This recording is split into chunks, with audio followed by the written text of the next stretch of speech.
Meu nome é Isabela. E hoje vou contar uma história que mudou minha vida para sempre. Uma história sobre traição, ganância e uma herança que quase me custou tudo. Se você está assistindo isso, é porque precisa saber como uma empresa de 120 milhões de reais pode se tornar uma armadilha mortal. Tudo começou no dia em que completei 25 anos. Era para ser uma data especial, mas se tornou o início do meu pior pesadelo.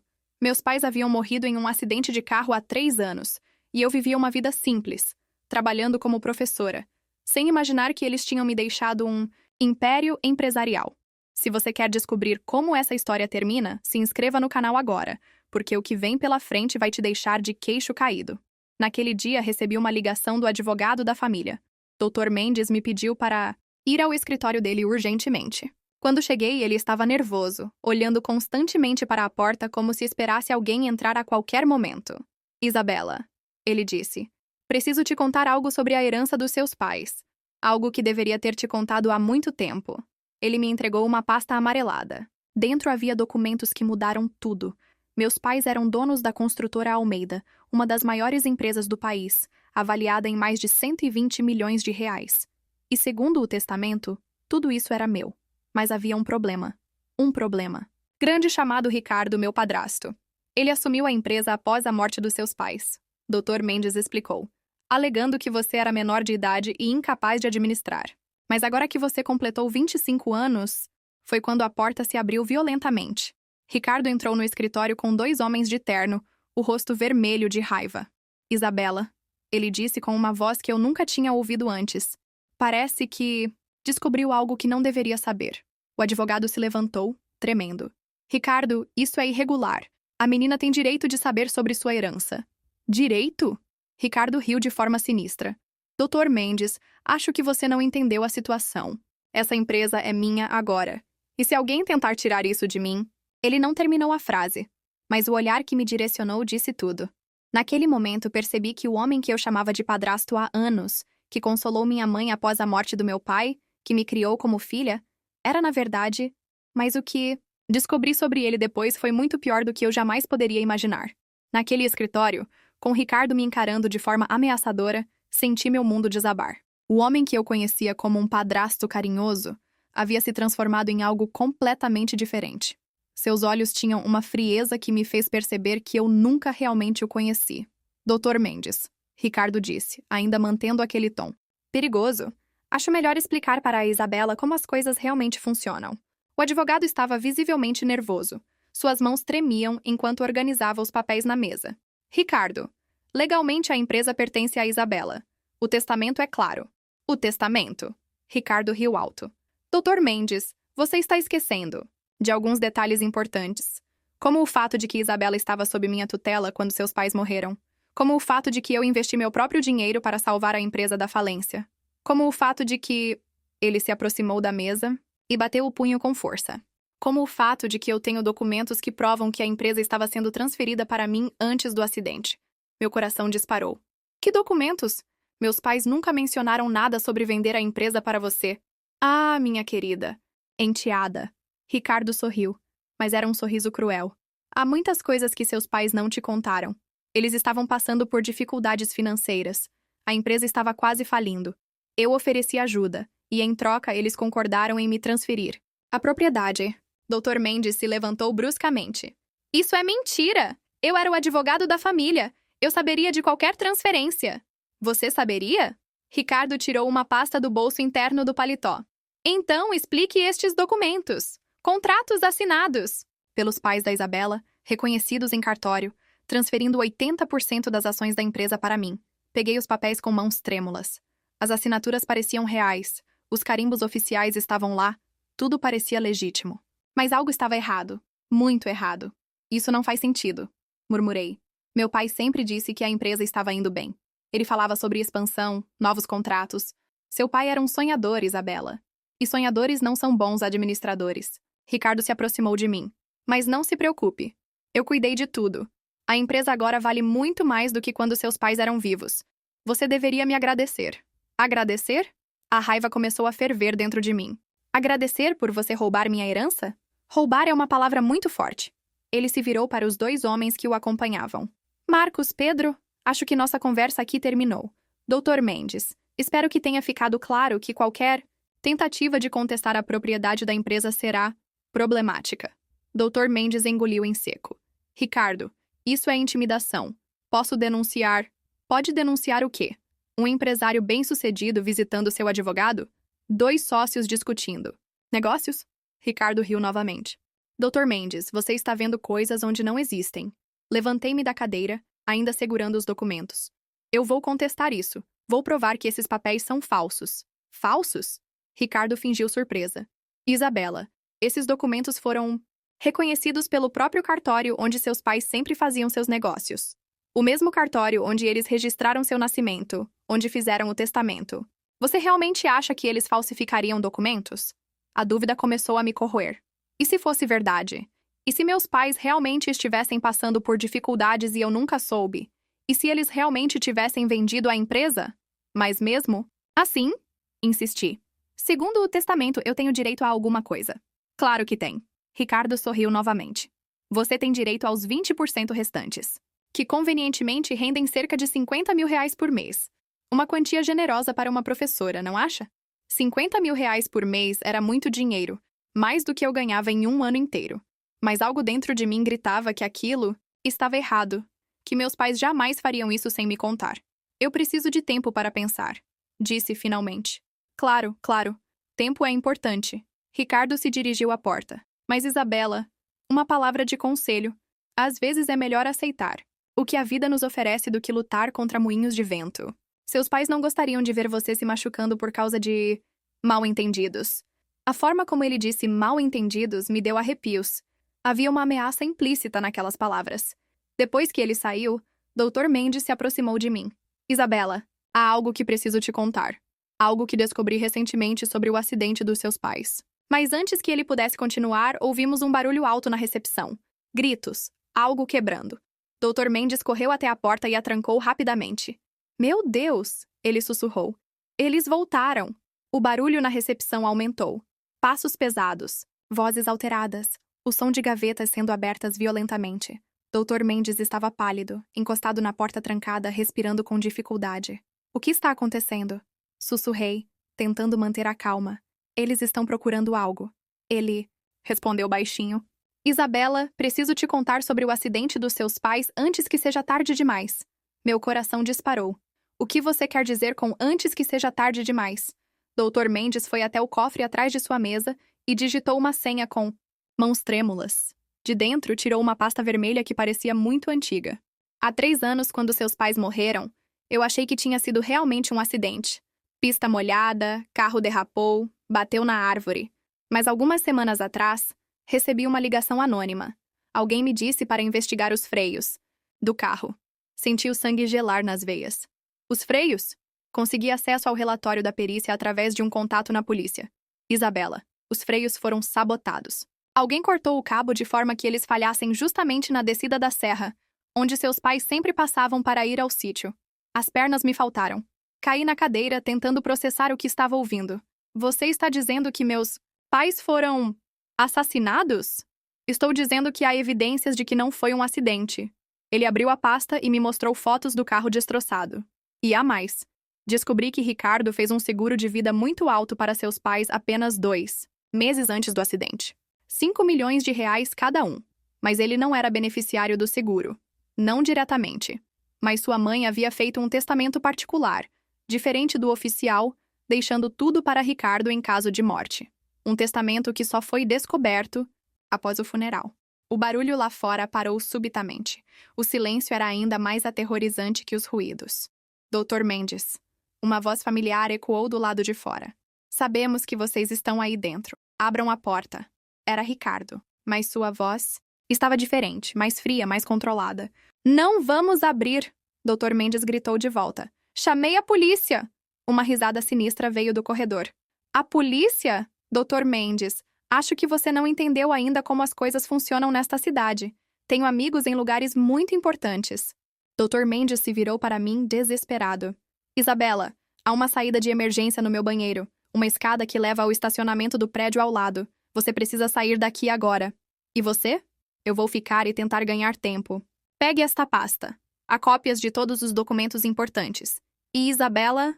Ele hesitou. Há algo mais que precisa saber. Seu pai me deixou uma carta para ser entregue apenas se algo acontecesse com ele. Uma carta que explica tudo. Ele tirou um envelope lacrado do cofre. Leia isso quando estiver em segurança. E cuidado em quem confiar. Ricardo tem muito mais poder do que você imagina. O som de algo pesado batendo na porta nos fez pular. Eles estavam tentando arrombar. Vá, agora!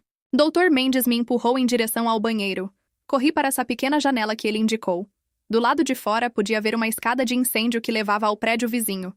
Mas antes de sair, me virei para ele uma última vez. Dr. Mendes, por que você não me contou isso antes? Porque eu tinha medo. E porque precisava de provas. Mas agora, a porta começou a ceder. Agora não temos mais tempo. Saí pela janela e comecei a descer a escada de incêndio. Quando estava na metade do caminho, ouvi a porta do escritório se espatifar. Gritos. Dr. Mendes tentando explicar alguma coisa. E então, um som que me fez parar de respirar. Um tiro. Silêncio total. Continuei descendo, as lágrimas embaçando minha visão. Quando cheguei ao estacionamento, minhas mãos tremiam tanto que mal conseguia segurar a pasta e a carta. Entrei no meu carro e dirigi sem destino por quase 1 hora, checando constantemente o retrovisor para ver se estava sendo seguida. Finalmente parei em um café 24 horas na periferia da cidade, um lugar onde ninguém me conhecia. Sentei em uma mesa no fundo e abri a carta do meu pai com mãos trêmulas. As primeiras linhas me fizeram entender que tudo o que eu pensava sobre minha família era uma mentira. Minha querida Isabela, se você está lendo isso, significa que Ricardo descobriu nosso plano. Sua mãe e eu sabíamos que ele estava tentando roubar a empresa, mas nunca imaginamos até onde ele seria capaz de ir. O homem que você conhece como seu padrasto não é quem você pensa que ele é. Na verdade, ele nem mesmo é brasileiro. Mas o que li a seguir sobre a verdadeira identidade de Ricardo me fez perceber que eu estava em perigo muito maior do que imaginava.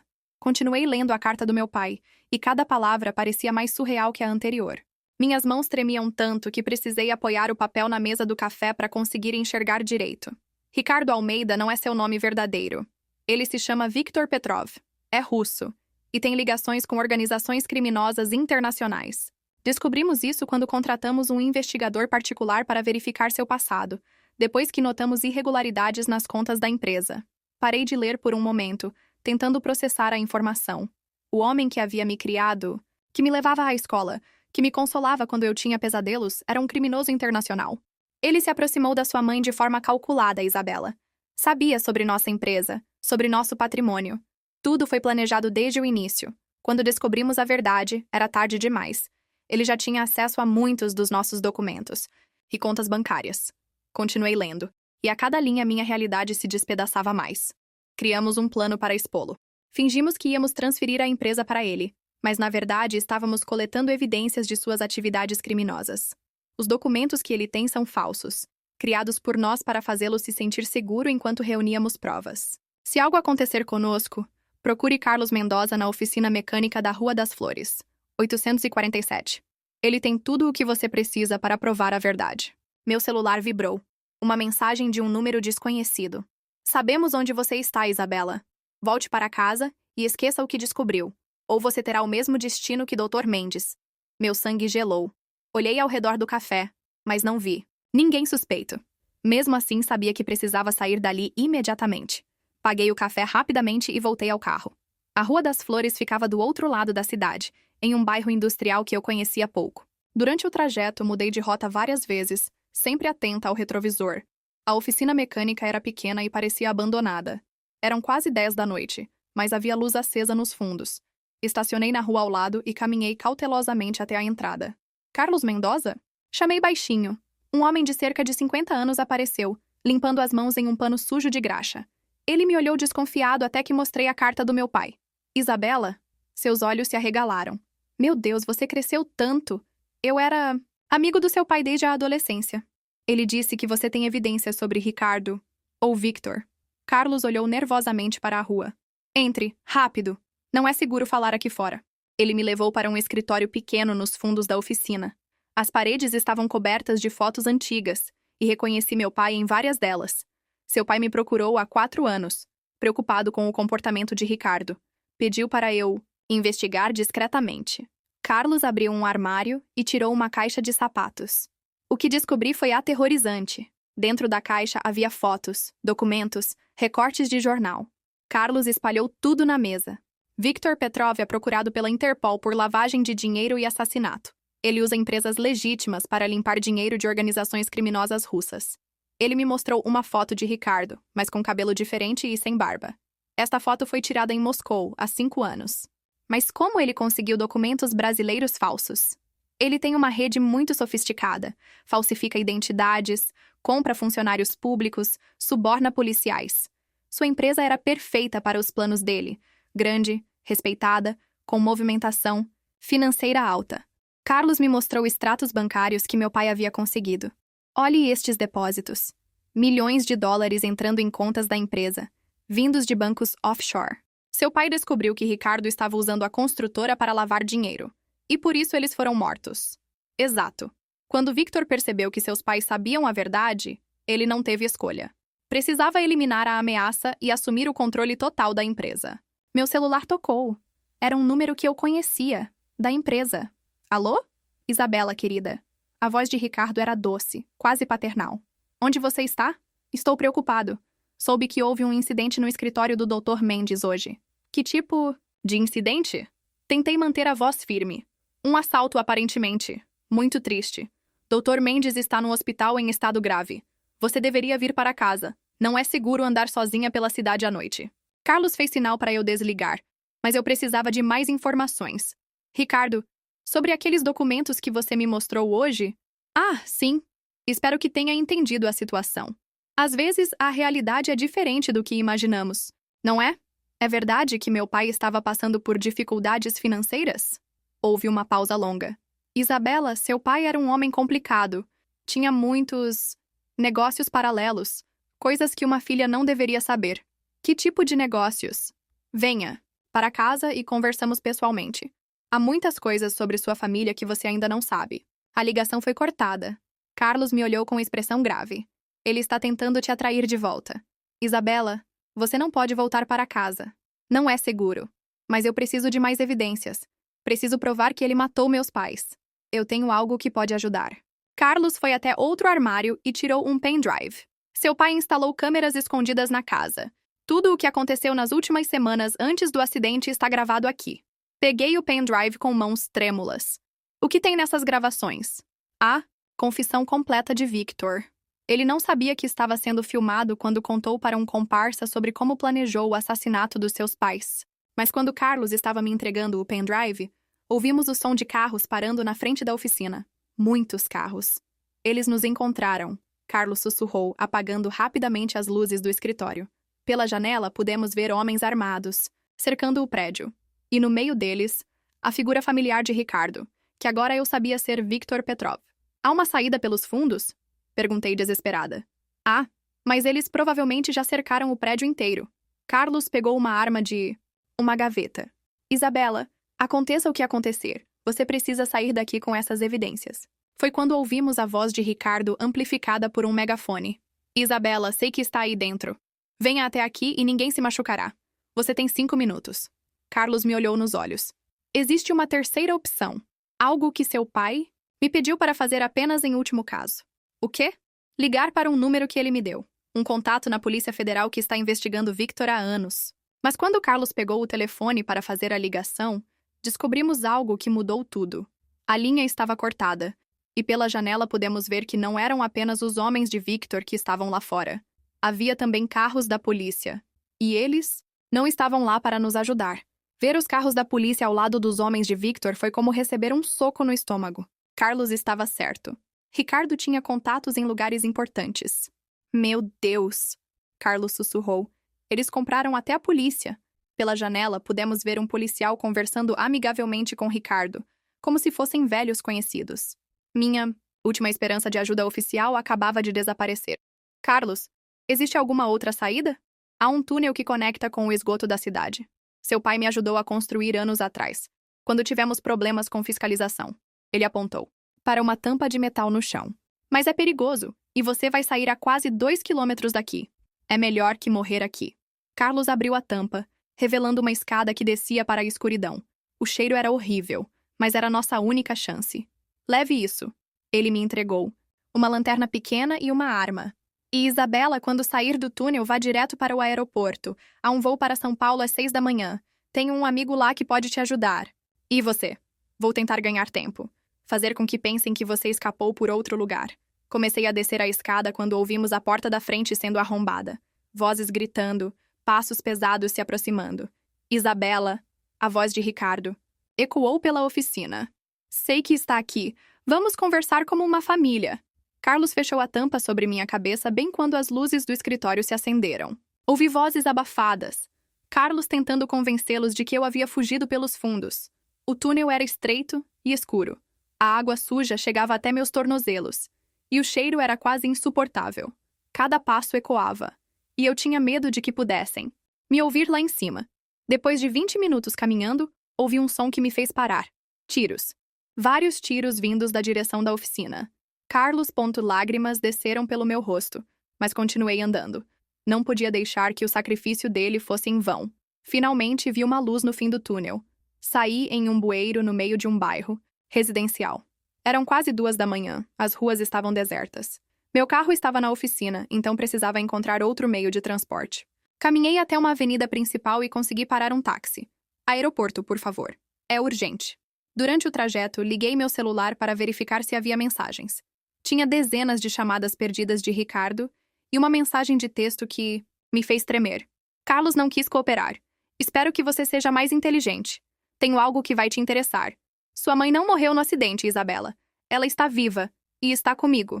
O táxi quase bateu quando gritei. O motorista me olhou pelo retrovisor preocupado. Está tudo bem, moça?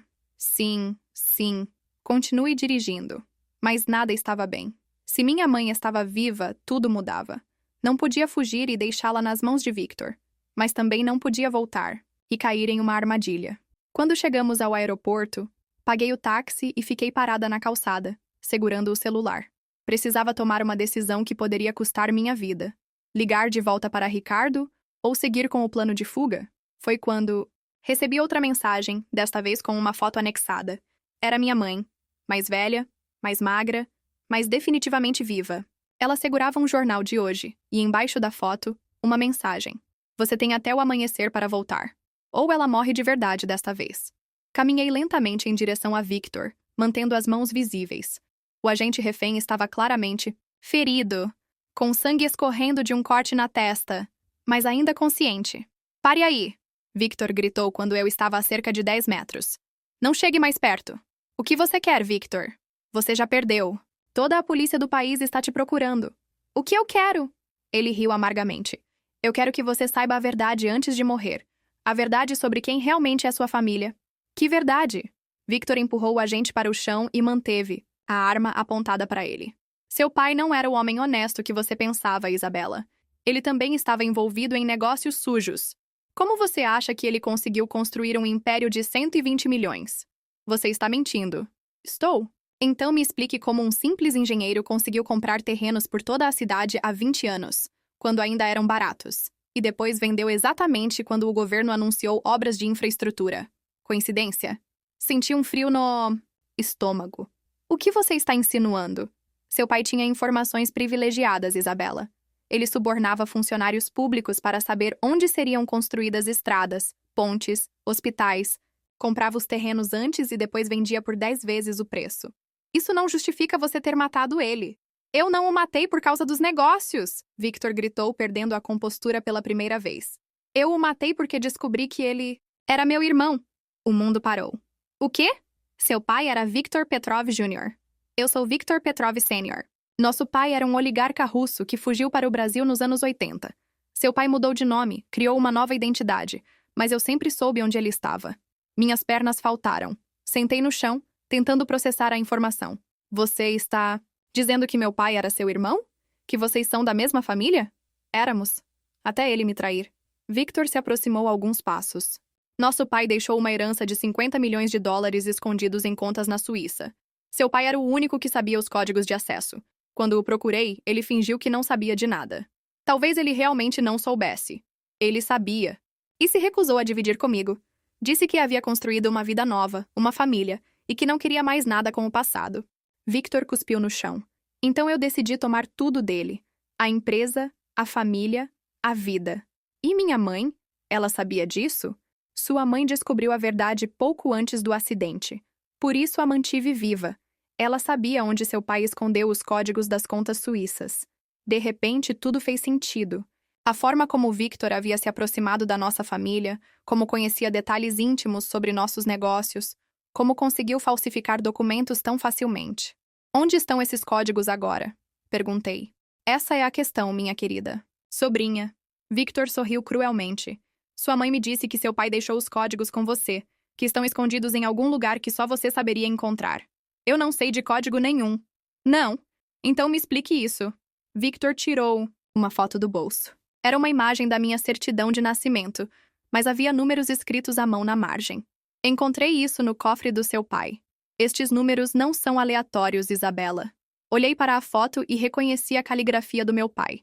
Eram realmente números estranhos que eu nunca havia notado antes. Ele deixou a chave da fortuna da família na sua certidão de nascimento. Que ironia, não é? A filha que ele tanto amava era também a guardiã do segredo que eu procurava. O agente refém tentou se mexer, e Victor imediatamente apontou a arma para ele novamente. Não se mova! Agora, Isabela, você vai me dar esses códigos, ou vou matar este homem na sua frente. Eu não sei como decifrar esses números. Então é melhor você aprender rápido. Victor olhou para o relógio. Você tem 5 minutos. Foi quando ouvi um som familiar. O ronco de motores se aproximando. Os agentes federais haviam chegado e estavam cercando o local. Victor percebeu também. Parece que nosso tempo acabou, sobrinha. Ele apontou a arma para minha cabeça, mas antes que pudesse atirar, o agente refém conseguiu se levantar e se jogou contra ele. Os dois caíram no chão, lutando pela arma. Ouvi um tiro, depois outro. Quando a poeira baixou, Victor estava no chão, ferido, mas ainda vivo.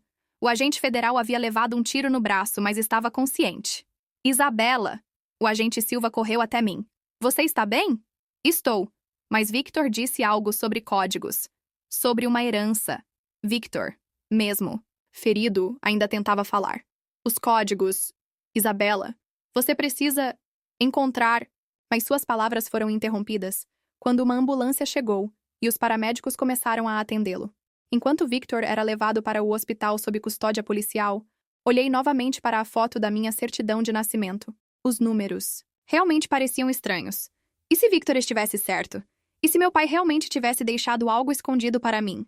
Mas o que descobri quando finalmente decifrei os códigos foi muito diferente do que qualquer um de nós imaginava. No hospital, enquanto esperava notícias sobre minha mãe, fiquei analisando obsessivamente os números na certidão de nascimento. O agente Silva havia me dado uma cópia da foto que Victor tinha, e eu tentava encontrar algum padrão. Isabela. Uma enfermeira se aproximou. Sua mãe acordou. Ela está pedindo para falar com você. Corri para o quarto. Minha mãe estava pálida, mas consciente, com tubos e monitores ao redor da cama. Minha filha, ela sussurrou. Preciso te contar sobre os números. Você sabe sobre os códigos? Seu pai me contou tudo antes de morrer. Ele sabia que Victor viria atrás de nós. Ela segurou minha mão com força. Mas os números não são códigos bancários, Isabela. São coordenadas. Coordenadas? De um local onde seu pai escondeu evidências contra toda a organização criminosa de Victor. Documentos que podem derrubar não só ele, mas toda a rede internacional. Minha mãe me explicou como decifrar as coordenadas. Os números correspondiam a um local específico no sítio da família, onde meu pai havia construído um bunker secreto anos atrás. Mas cuidado, Isabela. Victor tem aliados perigosos. Se eles descobrirem sobre esse local... Naquele momento, o agente Silva entrou no quarto com uma expressão preocupada. Isabela, temos um problema. Victor escapou do hospital durante a transferência. Matou 2 guardas e desapareceu. Meu sangue gelou. Como isso é possível? Ele tinha ajuda interna. Descobrimos que há policiais corruptos envolvidos na operação dele. Não sabemos em quem confiar. Olhei para minha mãe, que assentiu levemente. Precisávamos recuperar as evidências antes que Victor descobrisse sua localização. Agente Silva, preciso ir ao sítio da minha família. Há algo lá que pode acabar com Victor definitivamente. É perigoso demais. Ele provavelmente já está indo para lá. Então precisamos chegar primeiro. Saímos do hospital em um comboio de 3 carros. Durante o trajeto de 2 horas até o sítio, o agente Silva me explicou que a Polícia Federal havia descoberto mais sobre a organização de Victor. Ele faz parte de uma rede que lava dinheiro em toda a América Latina.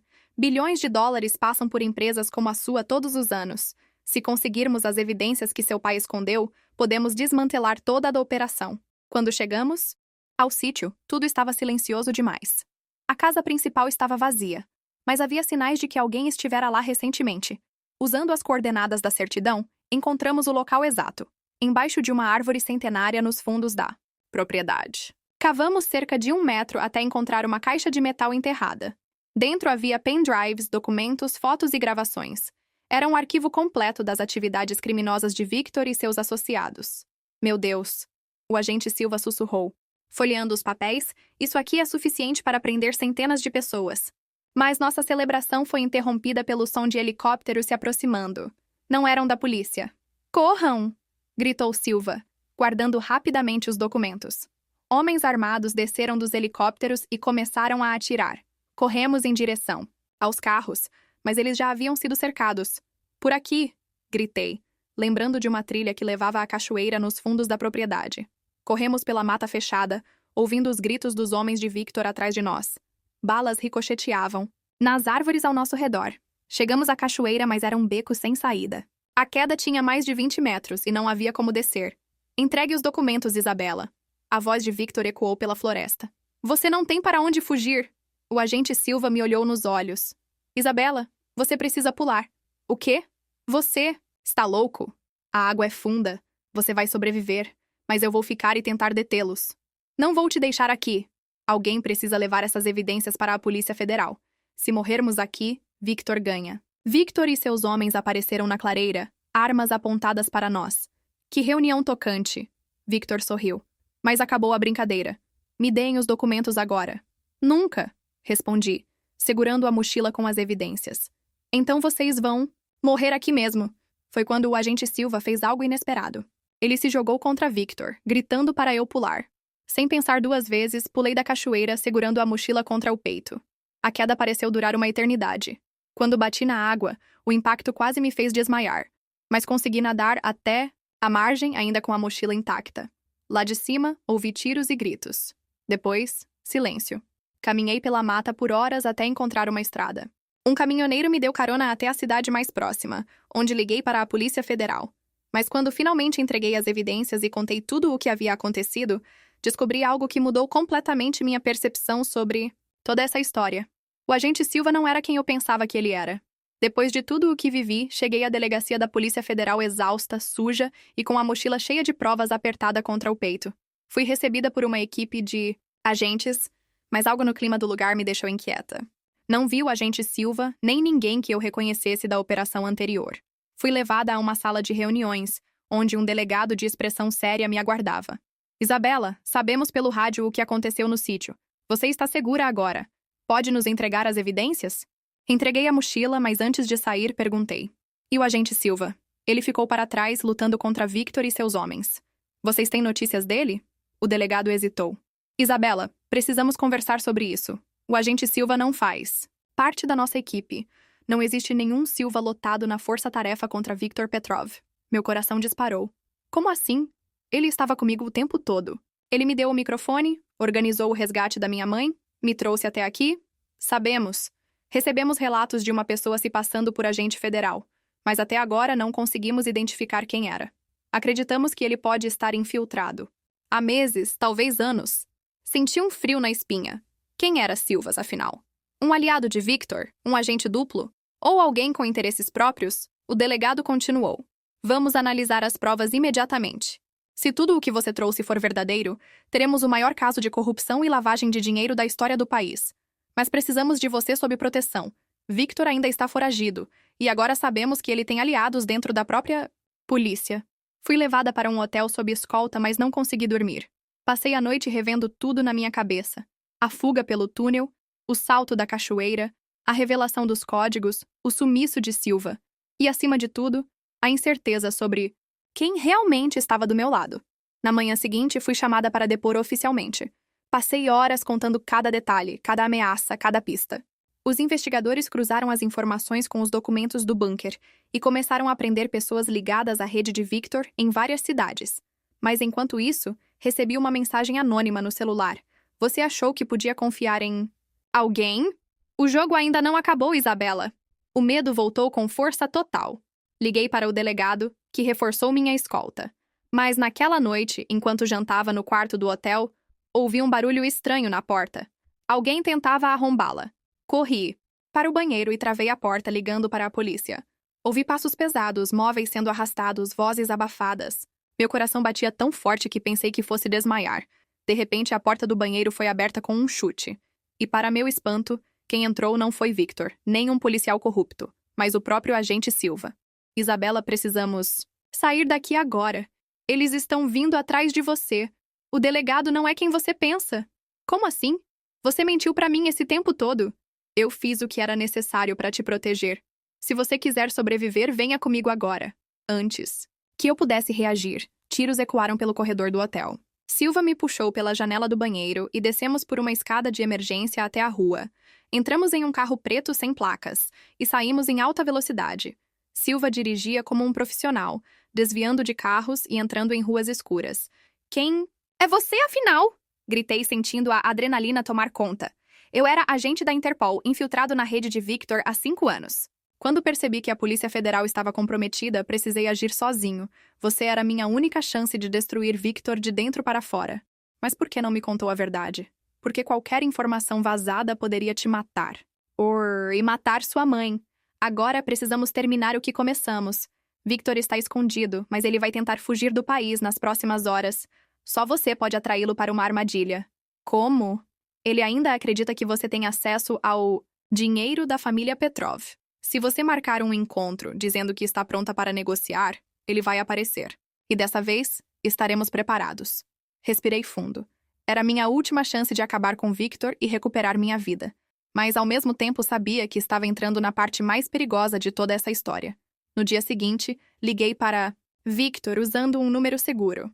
Victor, estou pronta para negociar. Tenho os códigos. Quero acabar com isso de uma vez por todas. Ele respondeu quase imediatamente. Muito bem, Isabela. Nos vemos hoje à noite no velho galpão do porto. Venha sozinha. Se trouxer a polícia, sua mãe morre. Desliguei o telefone e olhei para Silva. E agora? Agora, Isabela, chegou a hora da verdade. Ou você termina essa história, ou Victor termina com tudo. E naquele momento, percebi que a decisão que eu tomasse naquela noite mudaria não só o meu destino, mas o de toda a minha família. E talvez de centenas de pessoas inocentes.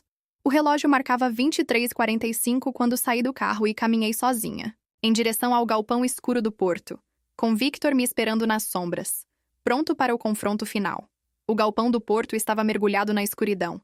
Apenas algumas lâmpadas fracas iluminavam o interior. Meus passos ecoavam no concreto frio enquanto eu caminhava em direção ao centro do espaço vazio. Victor me esperava, mas não estava sozinho. Havia pelo menos 6 homens armados posicionados estrategicamente ao redor do galpão. Isabela. Que pontual. Victor sorriu, mas era um sorriso sem vida. Espero que tenha trazido o que prometi. Onde está minha mãe?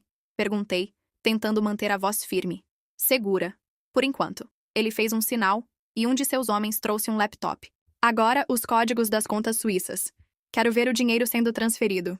Primeiro quero falar com minha mãe. Victor suspirou e ligou para alguém. Colocou o telefone no viva voz e ouvi a voz fraca da minha mãe. Isabela. Minha filha, não faça isso, não vale a pena. A ligação foi cortada. Victor guardou o telefone e me encarou. Satisfeita? Agora os códigos. Tirei um papel do bolso. Os números da certidão de nascimento que havia memorizado. Aqui estão. Mas primeiro, quero que você me conte a verdade sobre meu pai. Sobre vocês serem irmãos. A verdade? Victor riu amargamente. A verdade é que seu pai era um covarde. Quando nosso pai morreu, ele pegou toda a herança e fugiu para o Brasil, me deixando com nada na Rússia. Passei 20 anos procurando por ele. E quando o encontrou, descobri que ele havia construído um império usando o dinheiro da família. Dinheiro que era meu por direito. Então decidi tomar de volta tudo o que ele me roubou. Enquanto Victor falava, eu discretamente ativei um dispositivo que Silva havia me dado. Um transmissor que enviava a nossa conversa diretamente para a Interpol. Mas você não sabia que ele havia mudado os códigos, não é? Provoquei. O rosto de Victor se contraiu. O que você quer dizer? Meu pai descobriu que você estava vindo atrás dele. Então ele mudou todos os códigos de acesso. O dinheiro não está mais nas contas originais. Impossível! Sua mãe me disse que os códigos estavam na certidão. Estavam. Mas não eram códigos bancários. Eram instruções para encontrar os novos códigos. Sorri. sentindo que finalmente tinha uma vantagem. E apenas eu sei onde eles estão agora. Victor se aproximou furioso. Onde? Primeiro liberte minha mãe. Você não está em posição de fazer exigências.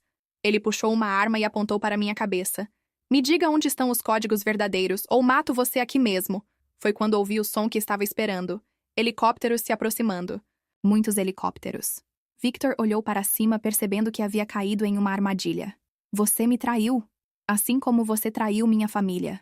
O galpão foi invadido por dezenas de agentes da Interpol e da Polícia Federal. Luzes potentes iluminaram todo o espaço, e alto-falantes gritaram para todos largarem as armas. Victor tentou usar-me como escudo humano, mas Silva apareceu atrás dele e o desarmou com um golpe preciso. Victor caiu no chão, finalmente derrotado. Acabou, Victor, Silva disse, algemando-o. Ou deveria dizer, Dmitry Volkov. Meus olhos se arregalaram. Dmitry Volkov. Sim, Isabela. Descobrimos sua verdadeira identidade. Ele não é irmão do seu pai.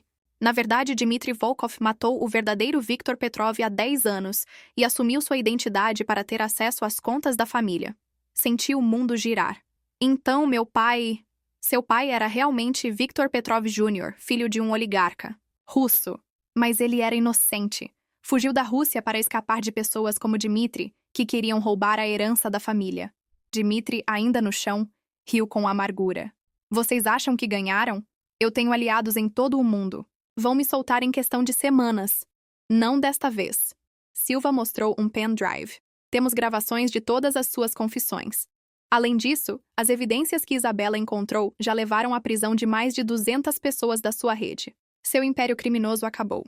Enquanto Dmitry era levado pelos agentes, Silva se aproximou de mim.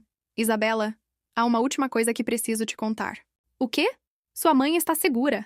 Na verdade, ela nunca esteve em perigo real. Nós a resgatamos do hospital e a colocamos em proteção. As ligações que você ouviu eram gravações que fizemos para manter Dmitry acreditando que ainda tinha controle sobre a situação. Lágrimas de alívio desceram pelo meu rosto. Ela está bem? Está. E está te esperando lá fora. Saí do galpão e vi minha mãe correndo em minha direção. Nos abraçamos forte, chorando de felicidade e alívio. Acabou, minha filha. Ela sussurrou. Finalmente acabou. Mas enquanto nos abraçávamos, Silva se aproximou com uma expressão séria. Isabela, há uma última revelação que vai mudar tudo o que você pensa sobre essa história. Algo que nem sua mãe sabe. Olhei para ele, ainda abraçada com minha mãe. O que mais pode haver? Os 50 milhões de dólares que Dmitry procurava, eles realmente existem. E seu pai deixou instruções para que fossem doados para instituições de caridade caso algo acontecesse com ele. Mas há uma condição. Apenas você pode autorizar a doação. Minha mãe me olhou surpresa. Isabela, isso significa que... Significa que você é oficialmente uma das pessoas mais ricas do país. Silva completou. A questão é, o que você vai fazer com esse dinheiro? Olhei para o galpão onde Dmitry estava sendo levado, depois para minha mãe e finalmente para Silva. Depois de tudo o que havia passado, de todas as pessoas que haviam morrido por causa da ganância, eu sabia exatamente o que fazer. Mas a decisão que tomei naquele momento revelaria algo sobre mim mesma que eu nunca havia imaginado. 6 meses depois, eu estava no escritório da fundação que criei com o dinheiro da herança do meu pai. A Fundação Viktor Petrov Jr. se dedicava a ajudar famílias vítimas de crimes organizados e corrupção. Era uma forma de honrar a memória do meu pai e transformar toda aquela dor em algo positivo. Minha mãe havia se recuperado completamente e agora trabalhava comigo na fundação. Descobrimos que ela sempre soube sobre o passado do meu pai, mas havia escolhido proteger-me da verdade até eu estar pronta para lidar com ela. Silva, cujo nome verdadeiro era Marcus Thompson, agente, sênior da Interpol, havia se tornado um amigo próximo. Ele me contou que havia passado 5 anos infiltrado na rede de Dmitry, perdendo contato com sua própria família para proteger pessoas como eu. Dmitry Volkov foi condenado à prisão perpétua em 3 países diferentes. Mais de 300 pessoas de sua rede criminosa foram presas, e bilhões de dólares em dinheiro sujo foram confiscados. A operação foi considerada uma das maiores vitórias contra o crime organizado internacional. Mas a maior revelação veio quando eu estava organizando os últimos pertences do meu pai. Encontrei uma carta que ele havia escrito para mim no dia do meu aniversário de 18 anos, mas nunca entregou. Minha querida Isabela, se você está lendo isso, significa que descobriu a verdade sobre nossa família. Quero que saiba que cada decisão que tomei foi para proteger você e sua mãe. O dinheiro que herdamos veio de um passado que eu queria esquecer, mas aprendi que não podemos fugir de quem somos.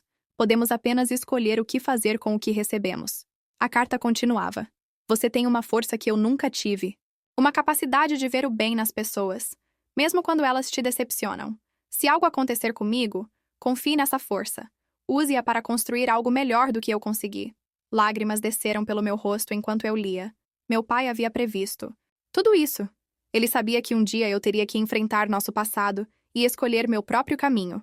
Mas a maior surpresa estava no final da carta. PS. O Dr. Mendes não morreu no escritório. Ele fingiu sua morte para se proteger e está escondido em um local seguro. Quando tudo isso acabar, procure por ele. Ele tem algo muito importante para te dar. Meu coração disparou. Dr. Mendes estava vivo? Liguei imediatamente para Silva, que confirmou a informação. Dr. Mendes havia sido colocado em proteção de testemunhas e estava aguardando o momento certo para reaparecer. Nos encontramos em um café discreto no centro da cidade.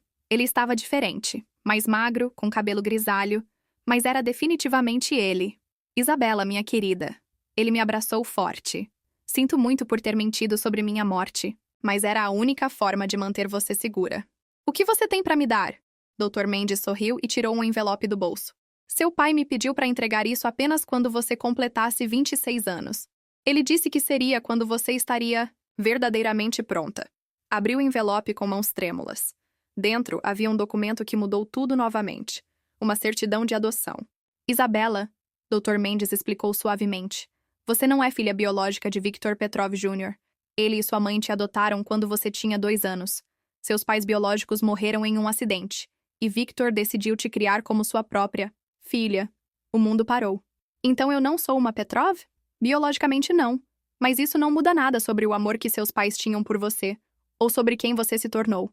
Olhei para o documento, processando a informação. De certa forma, era um alívio. Significava que eu não carregava o peso genético de uma família marcada pela violência e corrupção. Qual era meu nome original? Isabela Santos. Seus pais biológicos eram professores, como você. Talvez por isso você sempre teve essa vocação. Sorri através das lágrimas. Tudo fazia sentido agora. Minha paixão por ensinar, minha capacidade de ver o bem nas pessoas, minha força para enfrentar adversidades, tudo isso vinha de quem eu realmente era, não da família que me criou. Hoje, 3 anos depois, dirijo a maior fundação de apoio a vítimas de crimes organizados do país. Minha mãe se casou novamente, com um homem honesto que a faz feliz. Silva deixou a Interpol e agora trabalha como consultor de segurança para ONGs. E eu? Eu voltei a ser professora. Nas manhãs, trabalho na fundação. Nas tardes, ensino crianças. Em uma escola pública. Descobri que minha verdadeira riqueza não estava nos milhões que herdei, mas na capacidade de transformar vidas através da educação. Às vezes, quando estou em sala de aula, olho para meus alunos e penso em como cada um deles tem o potencial de mudar o mundo. Assim como eu mudei o meu. A empresa que causou tanto sofrimento foi vendida, e o dinheiro foi usado para construir escolas e hospitais.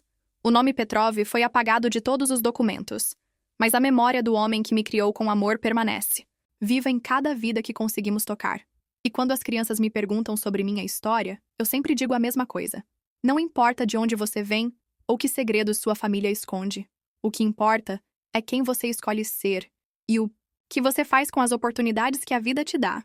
Porque no final, descobri que a verdadeira herança que meu pai me deixou não foi dinheiro ou propriedades. Foi a coragem de lutar pelo que é certo, mesmo quando tudo parece perdido. E essa é uma riqueza que ninguém jamais poderá me roubar.